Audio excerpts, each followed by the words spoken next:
ನಮಸ್ಕಾರ, ನೀವು ನೋಡ್ತಿದ್ದೀರಾ ಸ್ಪೀಡ್ ನ್ಯೂಸ್ ಕನ್ನಡ. ನಾನು ಪ್ರಿಯಾ ಸೋಮೇಶ್. ಮುಂಜಾನೆ 3ರ ಹೊತ್ತು ಮೆಜೆಸ್ಟಿಕ್ನಲ್ಲಿ ಬಿತ್ತು ಮಂಗಳಮುಖಿಯ ಹೆಣ. ಬೆಚ್ಚಿ ಬೀಳಿಸುತ್ತೆ ದರೋಡೆಕೋರನ ಕೃತ್ಯ.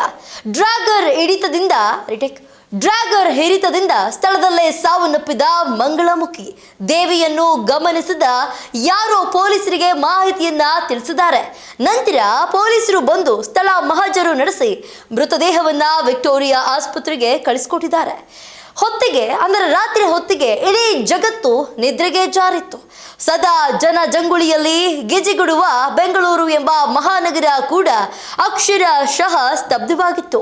ಸಮಯ ಮುಂಜಾನೆ 3ರ ಗಡಿ ದಾಟಿ ಮುಂದಕ್ಕೆ ಚಲಿಸುತ್ತಿದ್ದಂತೆ ಗೊತ್ತು ಗುರಿ ಇಲ್ಲದವರಿಗೂ ದಾರಿ ತೋರಿಸುವ ಮೆಜೆಸ್ಟಿಕ್ ಎಂಬ ಬೆಂಗಳೂರಿನ ಹೃದಯ ಭಾಗದಲ್ಲಿ ಹೆಣವೊಂದು ಹುರುಳಿ ಬೀಳುತ್ತೆ. ಅದು ಅಂತಿಂತ ಕೊಲೆಯಲ್ಲ.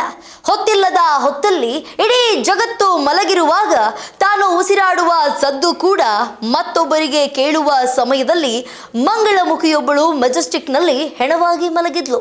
ಅಸಲಿಗೆ ಜಗತ್ತು ನಿದ್ರೆಗೆ ಜಾರಿರುವಂತಹ ಇದೇ ಸಮಯ ನೋಡಿಕೊಂಡು ಮಹಾನಗರಗಳಲ್ಲಿ ಅನೈತಿಕ ಚಟುವಟಿಕೆಗಳು, ಕಳ್ಳತನ, ರಾಬ್ರಿಗಳು, ವಂಚನೆಗಳು ನಡೆಯೋದು ಸಾಮಾನ್ಯ ಅನ್ನೋದು ಎಲ್ಲರಿಗೂ ಗೊತ್ತಿರುವ ವಿಚಾರ.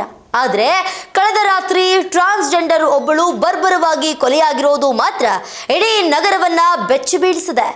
ಕೊಲೆಯ ಕಾರಣ ಕೂಡ ದಿಗ್ಭ್ರಮೆಗೊಳಿಸಿದೆ. ಹೌದು, ಮೆಜೆಸ್ಟಿಕ್ ಬಿಎಂಟಿಸಿ ನಿಲ್ದಾಣದ ಸಮೀಪ ನಿನ್ನೆ ತಡರಾತ್ರಿ ಮಂಗಳಮುಖಿಯೊಬ್ಬಳ ಕೊಲೆಯಾಗಿದೆ. ಮೆಜೆಸ್ಟಿಕ್ನಲ್ಲಿ ಹೊತ್ತಿಲ್ಲದ ಹೊತ್ತಿನಲ್ಲಿ ಮಂಗಳಮುಖಿ ಸಿಕ್ಕರು ಎಂದ್ರೆ ಅವರ ಬಗ್ಗೆ ನಿರೂಪಿತ ಆರೋಪಗಳು ಕೇಳಿ ಬರೋದು ಹೊಸ್ತೇನಲ್ಲ. ಆದರೆ ನಿನ್ನೆ ಕೊಲೆ ಮಾಡಿರೋನು ಕೂಡ ಸಾಚ ಏನಲ್ಲ. ಕೇವಲ 200 ರೂಪಾಯಿಗೋಸ್ಕರ ಮಂಗಳಮುಖಿಯೊಬ್ಬಳನ್ನ ಕೊಲೆ ಮಾಡಿ ಪರಾರಿಯಾಗಿದ್ದಾನೆ. ಮೆಜೆಸ್ಟಿಕ್ ಬಿಎಂಟಿಸಿ ನಿಲ್ದಾಣದಲ್ಲಿ ಮಂಗಳಮುಖಿಯನ್ನ ಕೊಲೆ ಮಾಡಿರುವ ಆರೋಪವನ್ನ ರಾಮಮೂರ್ತಿ ನಗರದ ಗೌತಮ್ 29 ವರ್ಷದ ವ್ಯಕ್ತಿ ಅಂತ ಗುರುತಿಸಲಾಗಿದ್ದು, ರಾತ್ರಿ ಹೊತ್ತಲ್ಲಿ ರಾಬ್ರಿ ಮಾಡುವುದನ್ನೇ ತನ್ನ ಉದ್ಯೋಗವನ್ನಾಗಿ ಮಾಡಿಕೊಂಡಿದ್ದ ಈ ಕಿರಾತಕ ನಿನ್ನೆ ರಾತ್ರಿ ಡಿಯೋ ಬೈಕ್ನಲ್ಲಿ ಮೆಜೆಸ್ಟಿಕ್ ಬಳಿ ಬಂದಿದ್ದಾನೆ. ಈ ವೇಳೆ ಮಂಗಳಮುಖಿ ದೇವಿ ಆತನ ಎದುರು ಸಿಕ್ಕಿದ್ದಾಳೆ. ಆಗ ಆಕೆಯ ಬಳಿ 200 ರೂಪಾಯಿ ಹಣ ಕೇಳಿದ್ದ ಗೌತಮ್ ತಾನು ಕೊಡಲ್ಲ ಅಂತ ಹೇಳಿದ್ದಾಳೆ. ಡ್ರ್ಯಾಗರ್ನಿಂದ ದೇವಿಯ ತಲೆಗೆ ಹೊಡೆದಿದ್ದ. ನಂತರ ಬ್ಯಾಗ್ ಮತ್ತು ಮೊಬೈಲ್ ಕಸಿದು ಮತ್ತೆ 3 ದೇವಿಯ ಕುತ್ತಿಗೆಯನ್ನ ಸೀಳಿ ಕೊಲೆ ಮಾಡಿದ್ದಾನೆ.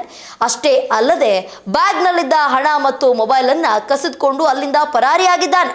ಡ್ರ್ಯಾಗರ್ ಹಿಡಿತದಿಂದ ಸ್ಥಳದಲ್ಲೇ ಸಾವನ್ನಪ್ಪಿದ ಮಂಗಳಮುಖಿ ದೇವಿಯನ್ನ ಗಮನಿಸಿದ ಯಾರೋ ಪೊಲೀಸರಿಗೆ ಮಾಹಿತಿಯನ್ನ ತಿಳಿಸಿದ್ದಾರೆ. ನಂತರ ಪೊಲೀಸರು ಬಂದು ಸ್ಥಳವನ್ನ ಮಹಜರು ನಡೆಸಿ ಮೃತದೇಹವನ್ನ ವಿಕ್ಟೋರಿಯಾ ಆಸ್ಪತ್ರೆಗೆ ಕಳಿಸಿಕೊಟ್ಟಿದ್ದಾರೆ.